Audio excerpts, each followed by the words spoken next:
아까 아침에는 막 너무 더워가지고 땀이 막 나더라고요. 땀이 뻘뻘 나더라고요. 제가 카톡에다가 그 성경 그 타이핑을 하다가 잘못 복사를 저렇게 해가지고 에베소서가 아니고 요한복음입니다. 죄송합니다. 요한복음 17장. 요한복음 17장 21절부터 23절.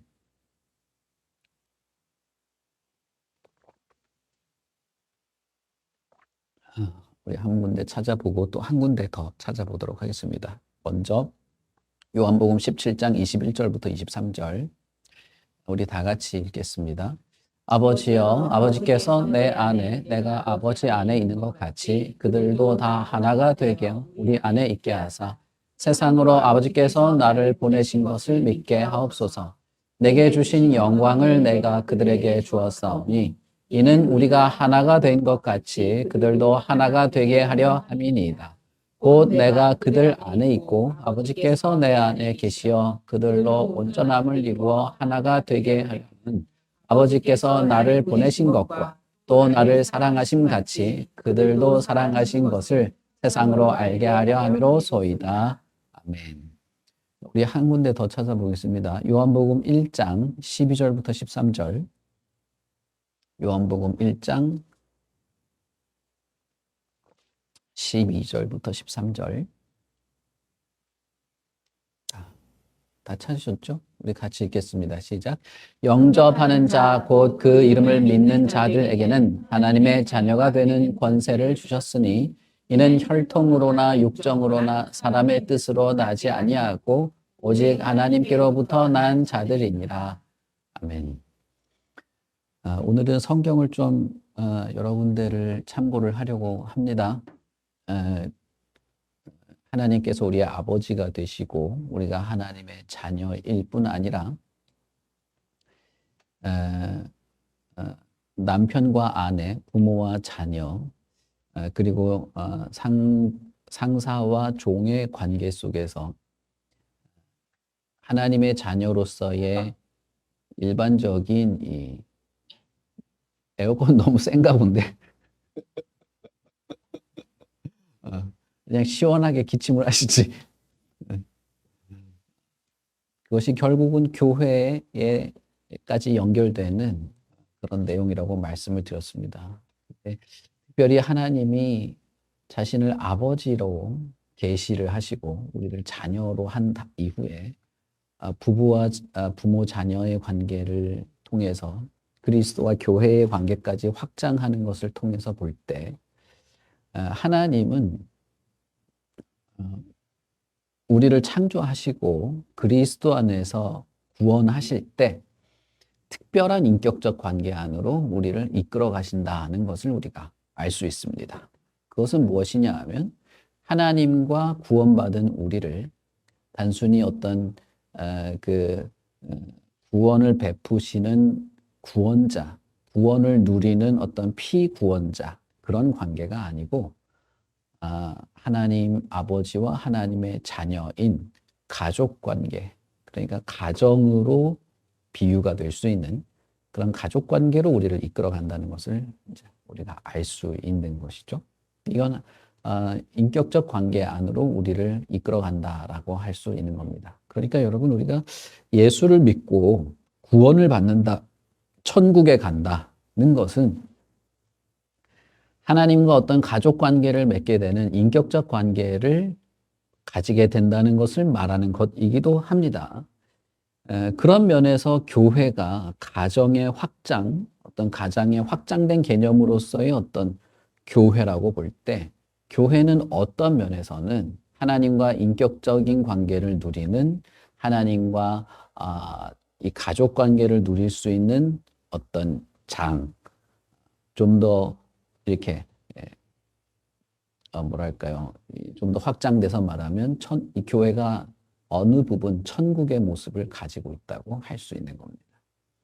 우리가 천국에 대해서 할 때 우리가 천국에서 누리는 것을 주로 말하기 쉬운데 천국에 가면 우리가 기쁘고 우리가 즐겁고 사랑이 있고 병들지도 않고 아프지도 않고 하는 그런 정도, 혹은 뭐 옛날에 뭐 신비주의에 빠진 사람들은 천국이 막 금으로 도배가 돼 있고 뭐 이런 얘기들을 했습니다만, 그런 면에서 교회가 어떤 천국의 면모를 가지고 있다기보다는 사도행전에, 여러분 사도행전의 초대교회의 모습을 묘사한 것처럼 거기에 그때는 가난한 자가 없고 서로 쓸 것을 통용하는 그 모습 속에서 가족의 모습을 보여주고 있다는 거예요. 공동체가. 우리가 천상에서 누릴 것은 사실은 하나님과 우리가 가족 관계가 되어서 하나님의 식탁에 함께 앉은 그런 모습. 그래서 성부와 성자와 성령의 그 삼위일체의 관계 안에 우리가 함께 편입되는 그런 가족 관계의 모습을 천상의 특징이라고 할 때, 그런 하나님과 그런 인격적 관계를 우리가 생각하고 누리고 경험하는 교회가 일정 부분 천상의 모습을 가지고 있다고 볼 수가 있겠죠. 그런 면에서 교회가 어떤 면에선 지상에서 누리는 천국이라고 볼 수도 있다라고 생각을 합니다.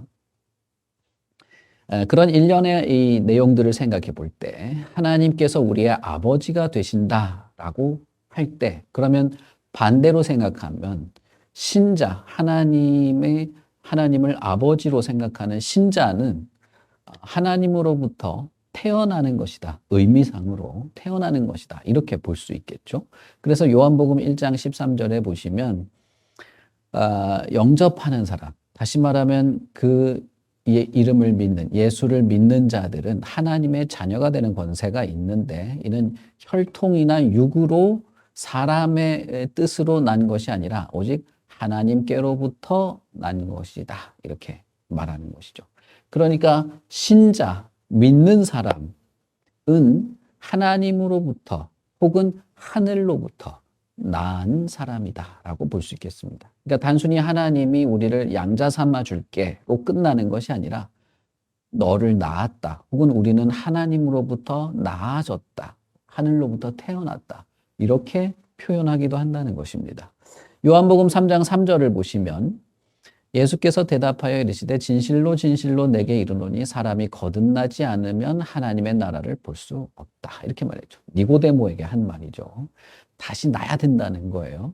그러면서 7절에 가서는 내가 내게 거듭나야 하겠다는 말을 놀랍게 여기지 말라. 이렇게 말합니다. 그러니까 여러분, 인격적으로 예수를 믿는다는 것, 혹은 하나님의 가족이 된다는 것은 단순히 법정적인 어떤 용어가 아닙니다. 법정적인 용어로 서술되어 있긴 하지만, 그러나 그것만으로 끝나는 것이 아니라 예수를 믿는 사람들의 신분과 인격의 변화가 있다는 거예요.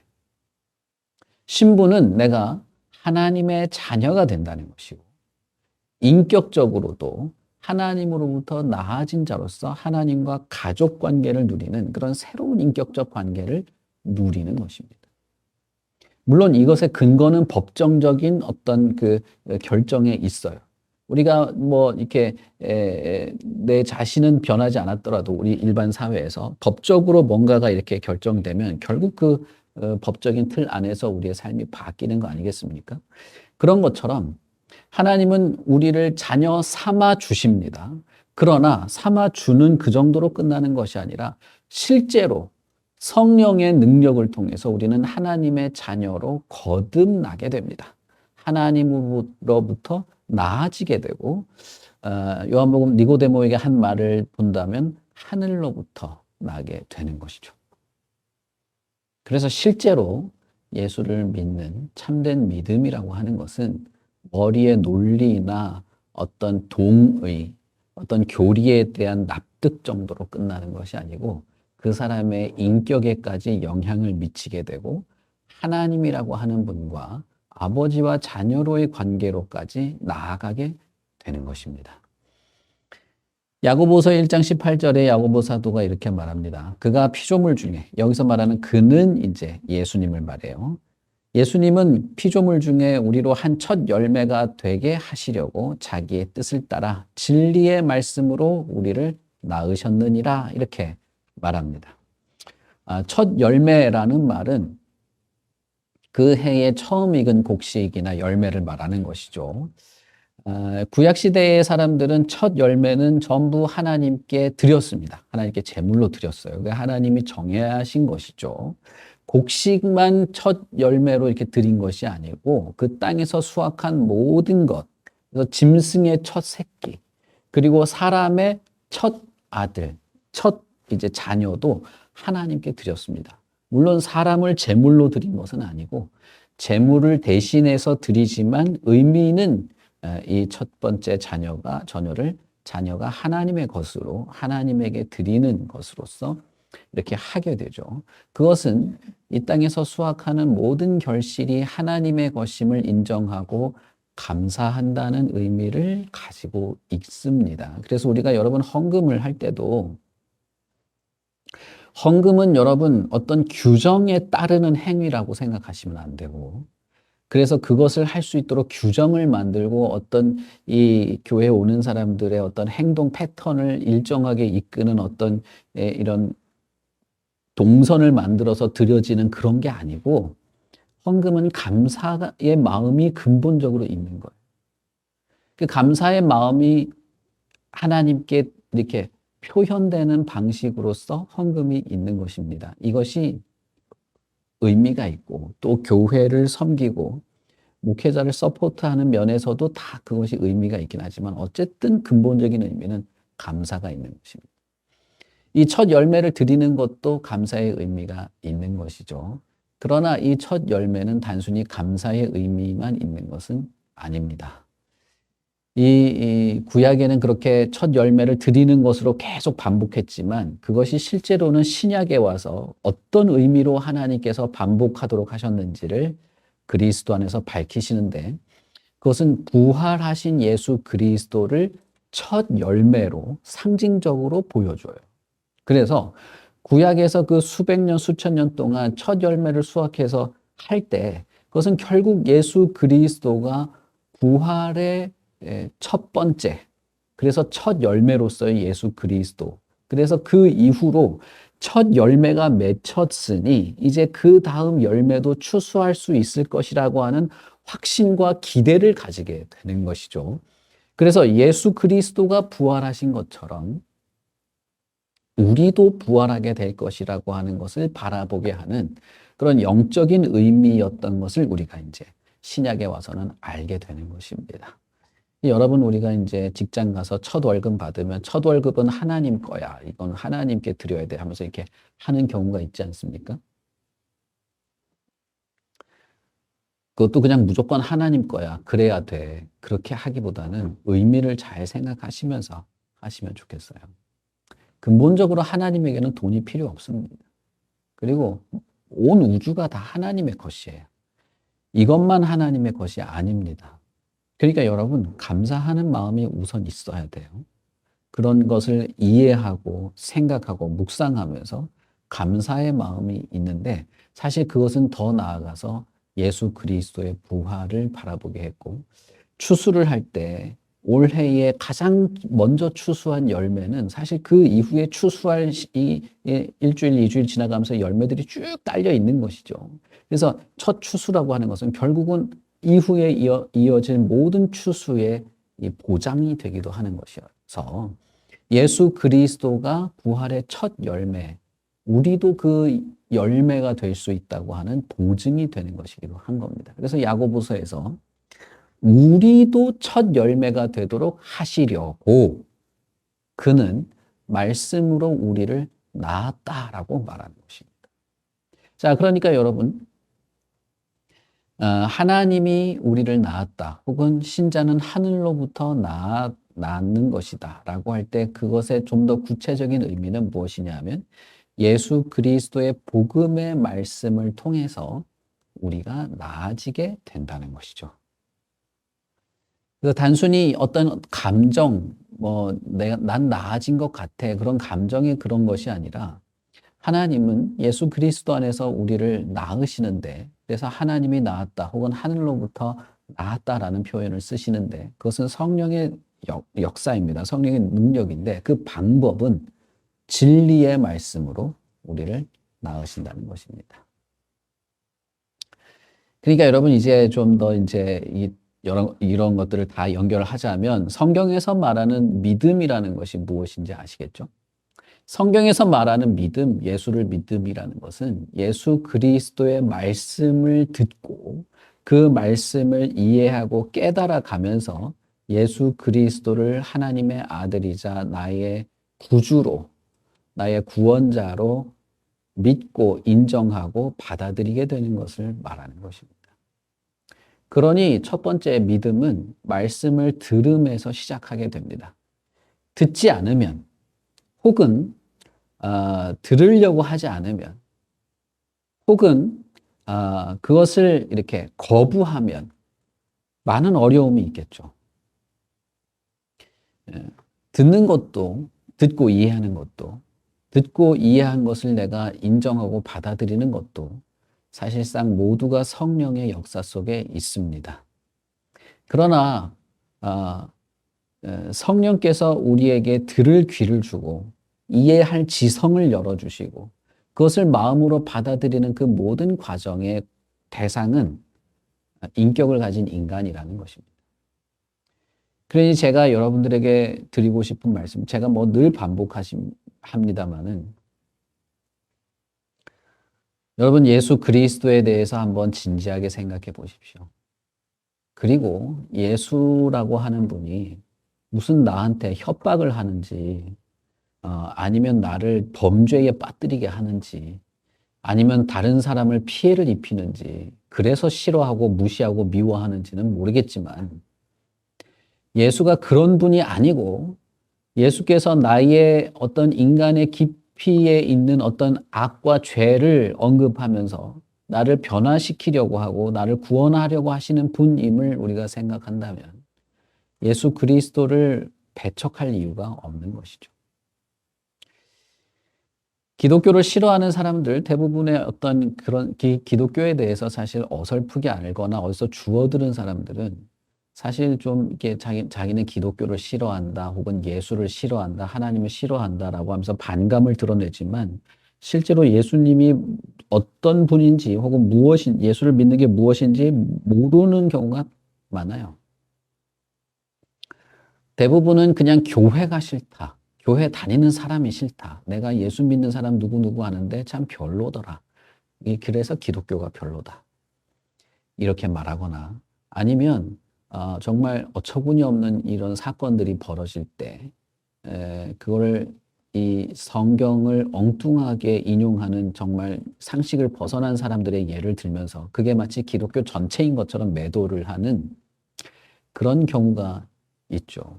만약에 저와 여러분이 그런 식의 태도를 가지고 있는 게 아니라면 정말 성경에서 말하는 하나님이 우리에게 알려주시는 이 구원과 예수 그리스도에 대해서 마음을 열고 받아들이시고 생각해 볼 필요는 있는 것입니다.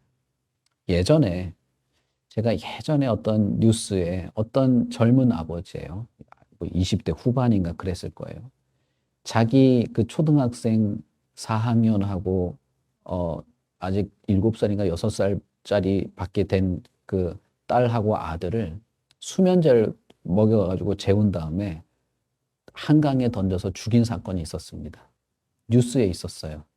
그런데 그 사건이 저한테 뭐랄까요, 특별하게 기억에 남는 것은 기자가 가서 인터뷰를 하는 거죠. 왜 그랬습니까? 그랬는데 그 친구가 뭐라고 말했냐면 죄는 회개하면 용서받습니다. 이렇게 말하는 거예요.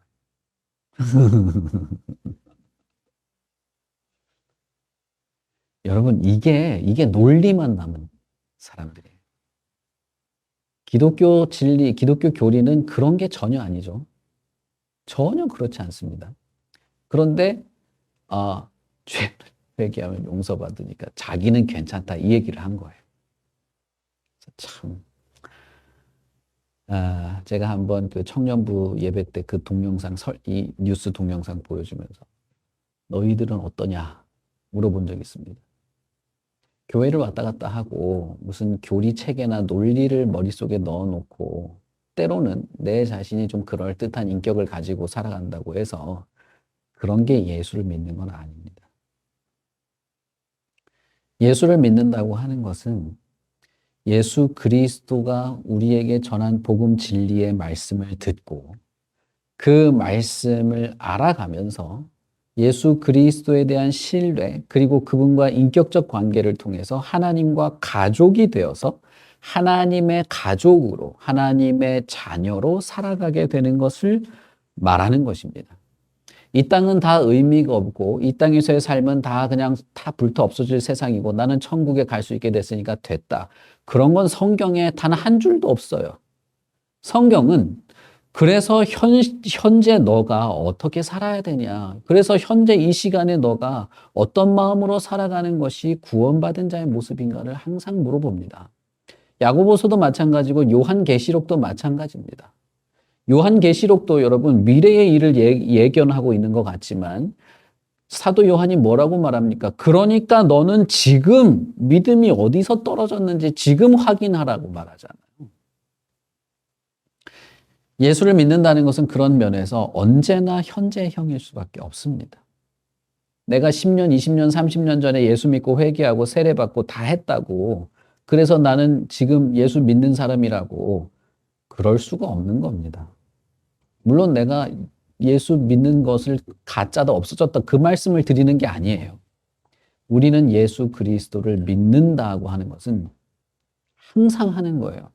오늘도 믿고 오늘도 믿으려고 하고 항상 내가 오늘 예수 그리스도를 믿는 믿음이 굳세어지고 새로워지고 그것을 내가 확인하며 살아가는 것이지.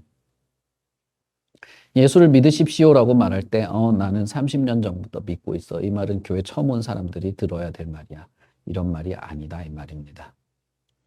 하나님이 왜 우리를 특별히 구원했다. 너 죄 용서해 줄게. 천국 가면 돼. 이렇게 하지 않고 우리를 가족으로 만드실까? 내가 신자를 낳는다. 나는 아버지가 된다. 왜 그렇게까지 말씀을 하실까? 그리고 자신의 아들 예수 그리스도를 부활의 첫 열매가 되게 하고 예수를 믿는 자들도 첫 열매처럼 되게 하려고 말씀으로 낳는다. 이런 말들을 하실까? 그것은 여러분 현실에서 우리가 정말 하나님의 가족으로서 살아갈 수 있는 신분의 변화, 인격의 변화를 통해서 우리가 요한복음 17장 읽은 것처럼 하나님의 사랑을 받는 존재요. 내가 하나님을 사랑하는 존재요. 내 안에 하나님이 있고 내가 하나님 앞에 있는 것을 세상에 선언하듯이 보여주며 살아가도록 하려는 하나님의 목적이 있는 것입니다. 그런 면에서 교회는 어떤 면에선 대단히 선포적이고 예수를 믿는 사람은 이 땅에서 하나님이 어떤 분이신지를 보여줄 수도 있는 그래서 나는 누구의 가족이고 내 아버지는 누구고 내 아버지인 하나님은 나를 얼마나 사랑하시는가를 보여주며 살아가는 그런 사람이라고 할 수 있는 것이죠. 여러분 지금은 우리가 핵가족이 돼서 잘 그렇지 않지만 요즘도 뭐 시골을 가거나 옛날 우리나라 이 커뮤니티 공동체는 저게 누구 자식인지 다 안단 말이에요. 한 동네 가면.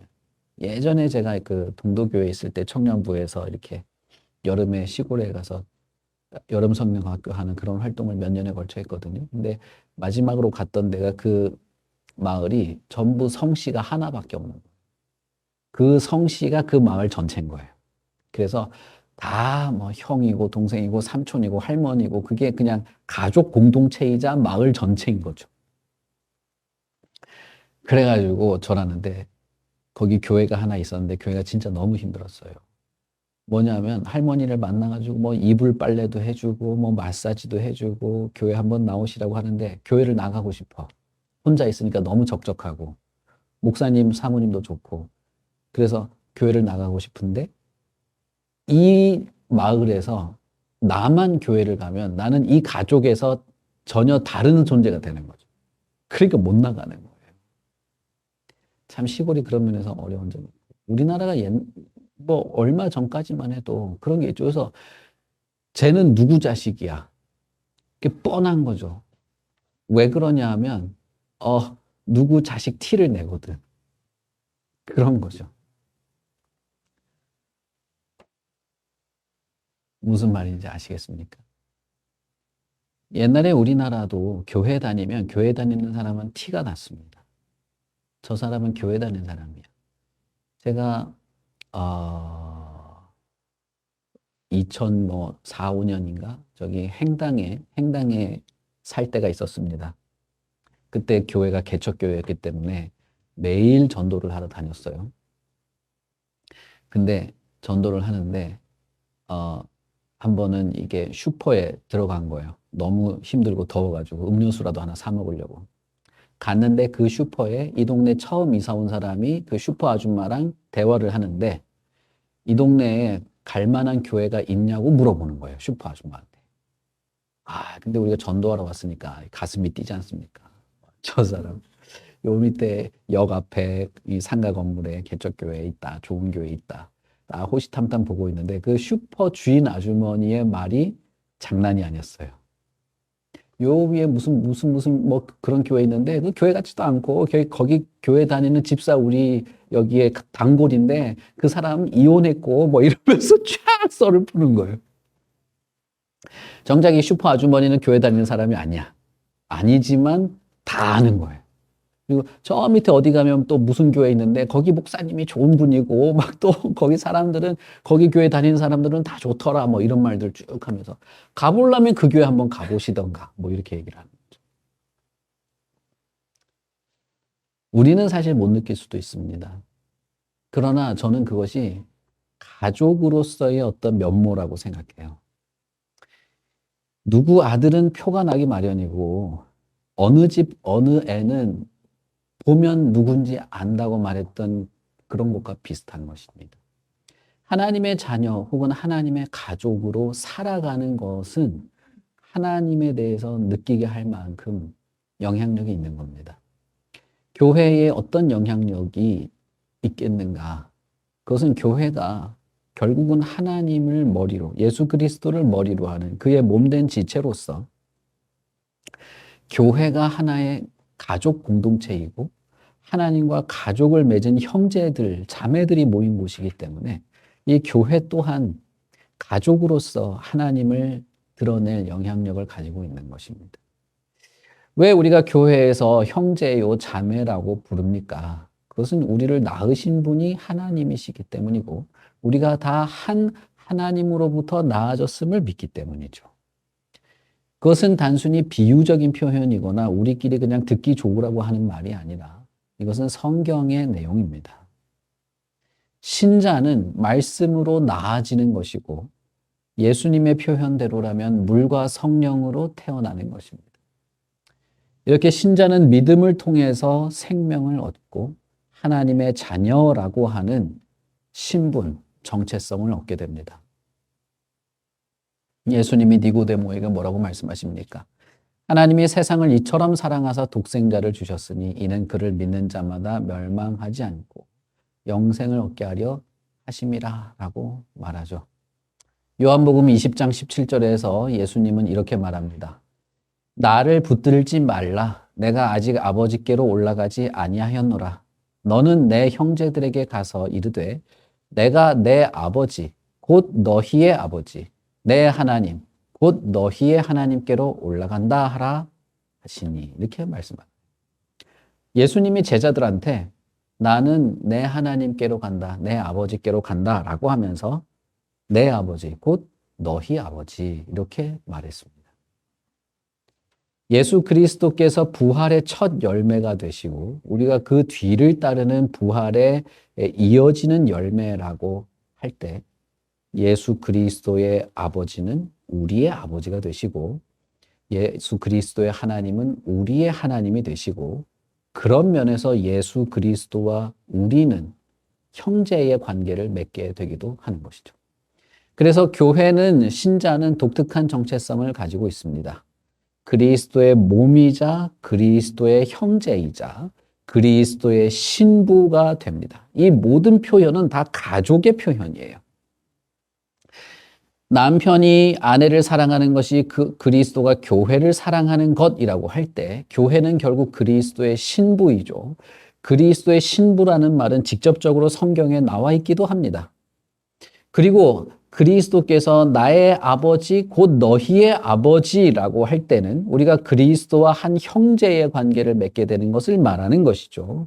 그런 면에서 여러분, 성경은 지속적으로 하나님과 예수 그리스도 안에서 구원받은 신자가 가족이다라는 것을 매우 강조하고 있습니다. 구원은 곧 하나님의 가족이 되는 것입니다. 예수를 믿는 것은 곧 하나님의 가족이 되는 것입니다. 예수를 믿고 구원받는다는 것은 곧 다시 없는 기회를 얻는 것인데 그것은 하나님이라고 하는 아버지가 생기는 것입니다. 육신의 아버지보다 훨씬 더 아버지다운, 아니 사실은 우리가 인생에서 경험해 보지 못한 완벽한 아버지를 우리는 얻게 됩니다. 이 땅에서의 아버지는 변덕이 많죠. 불완전하고 한계가 있습니다. 사랑도 변하고 약속도 지키지 못하죠. 그리고 무엇보다도 얼마 살지도 못합니다.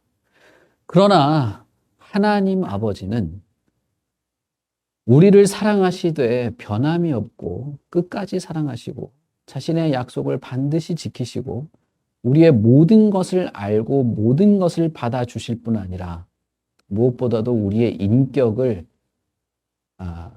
바꾸어 가시고 우리를 온전케 하십니다. 그럴 능력이 있어요.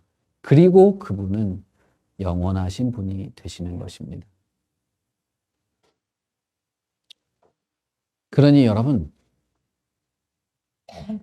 우리가 하나님의 자녀다 혹은 형제다라고 말할 때 이것은 우리에게 어떤 감성을 불러일으키는 말입니다.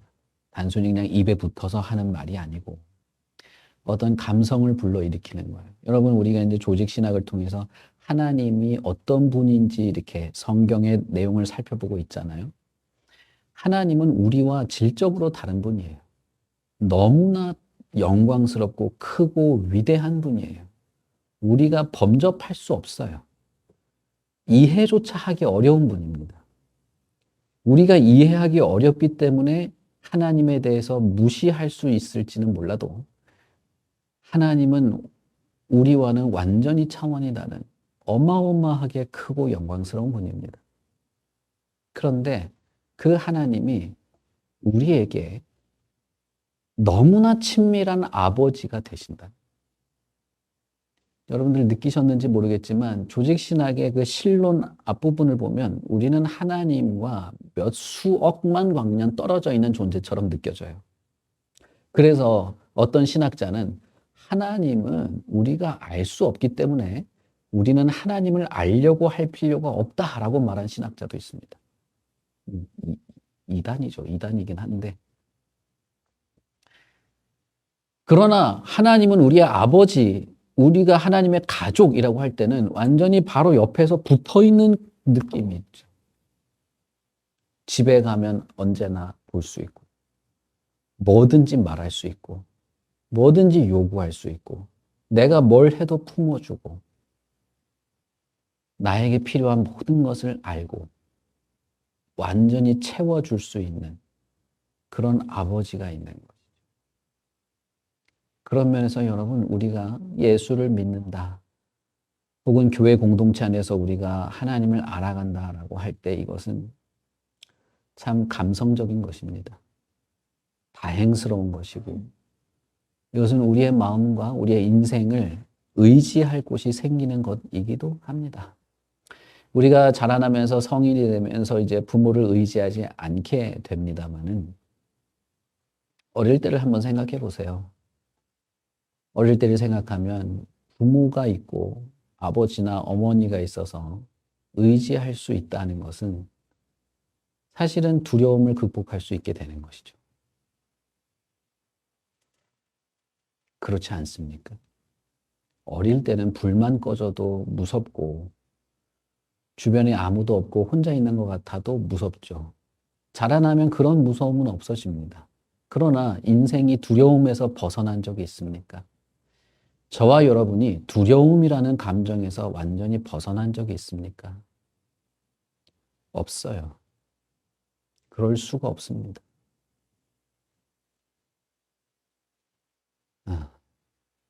두려움은 원초적인 것입니다. 왜냐하면 부모가 없기 때문이에요. 부모가 없는 모든 인간은 두려움을 원천적으로 떨쳐낼 수가 없죠. 다윗이 자신이 죽음에서 벗어났을 때 하나님을 노래하면서 나의 모든 두려움에서 나를 건지셨다라고 하는 것은 그것은 정말 사실입니다. 10년이 넘는 시간 동안 자기가 자는 동안에 누가 자기의 목을 자를까 봐 두려워하면서 벌벌 떨면서 살던 사람이지만 그러나 그 사람은 하나님을 생각할 때 나의 모든 두려움에서 건진다고 말할 수 있었습니다. 아버지란 그런 존재라는 거예요. 아버지는 그런 것입니다. 하나님이 우리를 그렇게 구원하십니다. 왜냐하면 우리에게 결핍된 것이 그 아버지이기 때문이죠. 그런 면에서 여러분, 우리는 예수 그리스도를 믿음으로 하나님의 가족이 되고 하나님의 자녀된 우리의 공동체도 가족 공동체와 같은 것입니다.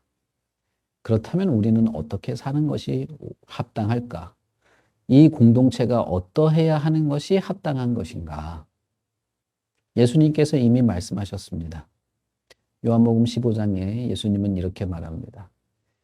내 계명은 곧 내가 너희를 사랑한 것 같이 너희도 사랑하라 하는 이것이다. 우리가 읽은 요한복음 17장에도 예수님은 이렇게 말합니다. 아버지여 아버지께서 내 안에 내가 아버지 안에 있는 것 같이 그들도 다 하나가 되어 우리 안에 있게 하사 세상으로 아버지께서 나를 보내신 것을 믿게 하옵소서. 내게 주신 영광을 내가 그들에게 주었사오니 이는 우리가 하나가 된 것 같이 그들도 하나가 되려 함이니이다. 곧 내가 그들 안에 있고 아버지께서 내 안에 계시어 그들로 온전함을 이루어 하나가 되게 하려 함은 아버지께서 나를 보내신 것과 또 나를 사랑하심 같이 그들도 사랑하신 것을 세상으로 알게 하려 함이로소이다. 하나가 되는 것의 근거는 사랑입니다. 가족 간의 사랑을 말하는 것이죠. 그래서 하나님을 사랑한다고 하면서 형제를 미워하는 자는 거짓말장이다라고 말한 겁니다. 하나님으로부터 난 자, 우리가 다소간의 차이는 있고 못난 모습이 있을 수도 있고 사실 거친 것이 있을 수도 있고 내 생리에 안 맞는 것이 있을 수도 있어요. 그러나 하나님으로부터 난 자는 가족인 겁니다. 형제인 거예요. 근데 우리는 이것을 단순히 그냥 너도 신자 나도 신자 그냥 교회에 왔다 갔다 하는 교회 구성원 이렇게 생각하는 경향이 있습니다. 그래서 나랑 안 맞으면 멀리하거나 오히려 미워하거나 싫어하거나 꺼려하는 것들을 쉽게 합니다. 이게 세상 문화인데 세상 문화를 이기라고 했지 세상 문화에 휩쓸려 가라고 한 것이 아니죠. 사실상 그렇게 되는 이유는 한 가지밖에 없습니다. 우리는 죄에 물들어 있기 때문이에요. 그 죄가 득세하는 세상 문화를 우리는 인식하지 못할 정도로 즐기는 습성이 있기 때문입니다. 그래서 우리는 사랑하려고 하지 않죠. 그러나 예수님은 죽기 직전에 기도에서 이렇게 말한 겁니다. 아버지께서 나를 사랑하시는 것처럼 그들도 사랑하시는 것을 알게 해 주십시오. 내가 아버지 안에, 아버지가 내 안에 있는 것처럼. 예수님이 내 계명은 곧 내가 너희를 사랑한 것처럼 너희도 서로 사랑하라라고 하는 것은 단순한 당부가 아닙니다. 이것은 신자에게 아주 특징적인 것입니다. 저 사람 누구 자식이 맞네라고 할 수 있는 아주 특징적인 겁니다. 저 사람이 하나님의 가족이 맞네라고 할 수 있는 그런 것이에요. 아버지와 아들, 아버지와 자녀는 사랑으로 연결되고 하나가 됩니다. 하나님의 자녀들, 하나님의 가족으로서 우리는 서로 사랑하는 것입니다. 여러분, 우리는 그리스도를 믿음으로 하나님의 가족이 되었습니다. 그리스도 예수 안에 있는 우리는 하나님의 자녀고 하나님은 우리의 아버지입니다. 그런 면에서 교회는 하나님의 가족이고 하나님은 교회의 아버지가 되십니다. 그래서 교회는 단순한 친목 모임이나 행정기구가 아니고 유기적인 연합을 이루는 가족 공동체고 가정이라 할 수 있습니다. 그래서 우리는 가정에 대한 마음을 가지게 되고 가정을 위한 기도를 하게 되고 그것이 확장되어서 교회와 하나님에게로까지 연결되는 그런 습성과 그런 삶을 살기를 바라는 것입니다. 영적 가족으로서의 하나님의 임재와 사랑이 있는 곳이 교회일 수밖에 없고 그것은 우리의 가정에서도 마찬가지입니다. 그런 면에서 우리의 가정 또한 작은 교회입니다. 남편은 남편으로서의 자리, 아내는 아내로서의 자리가 있는 것처럼 그건 하나님이 주신 자리인데 여러분 그것을 소홀히 하지 마십시오. 그것을 가볍게 생각하지 말고 거기에서 도망갈 필요도 없고 거기에서 포기할 필요도 없습니다. 우리가 서로를 형제요 자매로 호칭하는 것도 우리가 서로를 돌보며 받아들이며 사랑해야 하기 때문이기도 합니다. 우리는 믿음 외에는 하나님의 가족이 될 방법이 없습니다. 유대인들은 혈통으로 자신이 하나님의 가족이 된다고 생각했지만 그러나 바울 사도는 그 생각을 철저하게 반대했죠. 예수님이 전파했던 복음은 그 복음 안에서 우리가 하나님의 자녀가 될 수 있다는 것입니다. 그리스도 예수에 대한 믿음에서 벗어난 사람은 아무리 좋은 혈통과 영적인 유산을 가졌을지라도 그 사람은 마귀의 자녀에 불과한다는 사실입니다. 예수님이 분명히 말했습니다. 너희는 너희 아비 마귀에 종속되어 있다는 것입니다. 이 세상은 결국은 아무리 인격적인 사람이라 할지라도 마귀의 가족인가 하나님의 가족인가로 나뉘게 될 것입니다. 제가 신학교 때 이 이야기를 했다가 신학생들하고 대판 싸운 적이 있어요.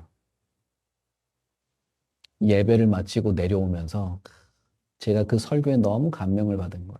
그래서 착 하면서 이 얘기를 쫙 했다가 전도사님이 예수 안 믿는 사람은 다 마귀의 자식이냐면서 막 중간 아니 이것도 아니고 저것도 아닌 사람이 있다는 거예요. 그때는 제가 이제 뭐 막 이제 28살, 29살 이럴 때랑 미친 듯이 싸웠는데 저는 지금 그렇게 생각합니다. 왜냐하면 예수께서 그렇게 말씀하셨기 때문입니다. 그 말은 다른 누군가에게 한 게 아니라 교회 지도자에게 한 말이에요. 교회의 최고 지도자에게 너는 너의 아비 마귀에게 종속되어 있다고 말했습니다. 예수를 믿는 것과 믿지 않는 것은 종교를 내가 취사 선택한 유무가 아닙니다. 내가 굳이 예수를 믿어야 돼? 그냥 잘 살면 되는데. 그냥 우리 가족 중에 한 명 교회 다니고 뭐 나를 위해서 기도해주고 나도 뭐 그냥 교회 다니는 거 싫지 않고 그냥 그렇게 잘 좋게 살면 안 돼? 예수를 믿는다면 그런 생각을 하기가 어렵습니다. 왜냐하면 하나님이 아버지가 되어주시는 것, 내가 하나님이 가족이 되는 것 외에는 다른 것이 없기 때문입니다. 여러분은 하나님이 아버지가 아니어도 괜찮습니까? 하나님이 내 아버지가 아니어도 상관이 없습니까? 아버지께서 나에게 주시는 것이 없어도 괜찮습니까? 한번 생각해 보십시오. 저는 대학교 1학년 때 아버지가 돌아가셨어요. 뭐 아버지가 돌아가신 채로 이제 거의 30년이 지났네. 와, 진짜 오래됐네. 아버지가 이제 없으니까 어차피 없는 채로 살아왔죠. 그렇다고 괜찮은 건 아니에요. 아버지가 없으면 없는 빈자리는 있기 마련입니다. 그 이제 우리가 사는 세상에선 그것이 이제 자연스러운 것이기 때문에 극복하면서 살아가는 것이긴 하지만 그러나 우리의 영혼의 아버지요, 영원한 아버지, 우리의 영원한 시간대를 아버지로 계시는 그 하나님이 없어도 괜찮다는 말입니까? 저는 그렇지 않다고 믿습니다. 나를 사랑해 줄 누군가는 필요하고 인격체는 반드시 이 사랑을 해주는 누군가가 있어야 돼요. 그게 없으면 인격체가 존재할 수 없습니다. 내 이야기를 들어줄 누군가는 반드시 있어야 돼요. 인간은 사회적 동물이죠. 그 인격체이기 때문에 그렇습니다. 누군가는 나를 위해서 팔을 벌리고 안아줄 존재가 필요하고 내가 기댈 존재가 필요합니다. 함께 기쁨을 누릴 존재가 필요해요. 어떤 면에서 지옥은 아버지가 없는 곳입니다. 어떤 면에서 지옥은 영원한 시간을 결핍만을 느끼며 처절하게 결핍만을 느끼며 살아가는 곳입니다. 어떤 면에서 지옥은 내가 가질 수도 있었던 하나님의 사랑을 놓쳤다는 후회만으로 점철된 영원한 시간을 보낼 곳이기도 합니다. 여러분,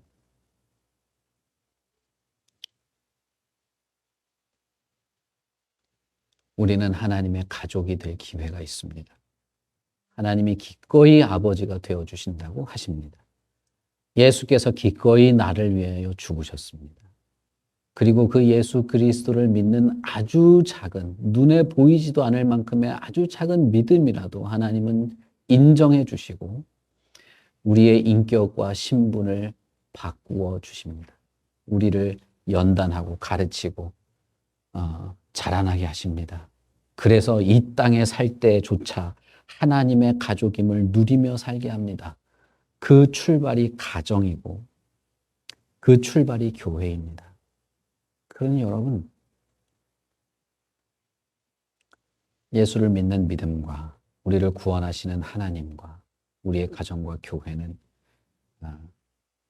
우리의 삶의 근본이죠. 기도할 수밖에 없고 온전하기를 바랄 수밖에 없고 사랑으로 하나가 되기를 기대할 수밖에 없고 이 공동체 안에서 우리가 다 하나님의 자녀가 되기를 무척 바랄 수밖에 없죠. 나는 예수 잘 믿고 있긴 한데 너 뭐 예수를 믿어도 되고 안 믿어도 되고 다 자유지, 개인 자유지. 글쎄요. 그런 인격이 가능할까 모르겠어요, 저는. 그러니 여러분, 예수 그리스도를 믿고자 하십시오. 주님, 그분이 누굽니까? 내가 믿고 싶습니다. 이걸 절대 포기하지 마십시오. 그리고 나뿐 아니라 우리 가정, 나뿐 아니라 우리 교회, 나뿐 아니라 나의 형제와 친척과 친구들에게도 이 하나님이 있기를 바라는 마음과 기도와 수고가 우리는 있는 것입니다. 우리 같이 기도하겠습니다. 우리 다 같이 말씀을 생각하시면서 우리의 믿음을 위해서 그리고 하나님의 우리 아버지가 되어주심에 대해서 감사하고 참된 믿음을 구하는 기도를 하시고 우리 곧바로 찬송하도록 하겠습니다.